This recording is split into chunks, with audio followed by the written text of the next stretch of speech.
कोई कहता है सिकंदर अस्सलामुअलैकुम आजम, दोस्तों, कैसे हैं कोई आप। कहता है कुरूश आज कबीर। आपको बताएं कि लेकिन कुरान हमें ज़ुल्करनैन वो के इशारे बारे देता में है जो किसी और चीज की कुछ तरफ इशारा इस्लामी करते हैं। वाक़यात जिनका अल्लाह ज़िक्र ताला कुरान फरमाता पाक है, में भी हुआ है। हमने उसे जमीन में इक़्तिदार दिया और हर वीडियो चीज को का एंड तक सामान। वॉच कीजिएगा। ये कोई आम बादशाह नहीं कमेंट में था, ज़रूर बताइएगा वीडियो कैसी लगी, लाइक ये अल्लाह का कीजिएगा, खास पेज को बंदा था फॉलो कीजिएगा, चैनल को सब्सक्राइब जिसे कीजिए। खास ताकतें दी गई थीं। 3 ऐसे सफर जो इंसानियत की तकदीर बदल देते हैं। पहला सफर मगरिब की तरफ, जहां सूरज गुरूब होता है, लेकिन उसने देखा कि वो कीचड़ की तरह स्याह गर्म चश्मे में गुरूब हो रहा है। वहां उसने एक कौम देखी और अल्लाह ने उसे अख्तियार दिया, अजाब दो या रहम करो।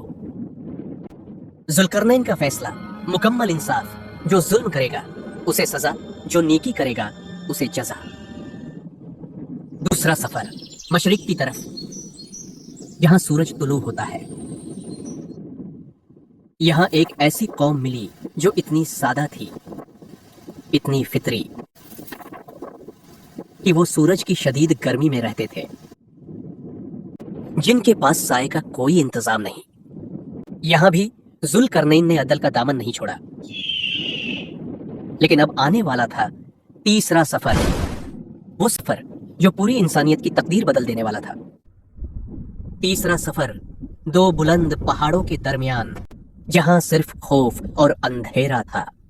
यहां मिली एक अजीब कौम, ला यकादून यफ़क़हून क़ौला, जो कलाम को मुश्किल से समझते थे, लेकिन जब वो बोले तो जो बात कही उसने जुल्करनैन का खून खुश्क कर दिया। उन्होंने कहा, ए जुल्करनैन, याजूज और माजूज जमीन में फसाद मचा रहे हैं। ये कौन थे? कुरान बताता है, मुफ्सिदूना फिल अर्ज़, यानी जमीन में फसाद फैलाने वाले।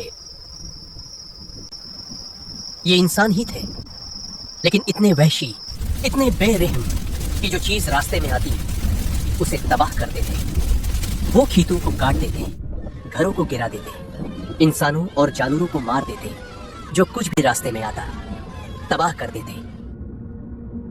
इनकी तादाद कितनी?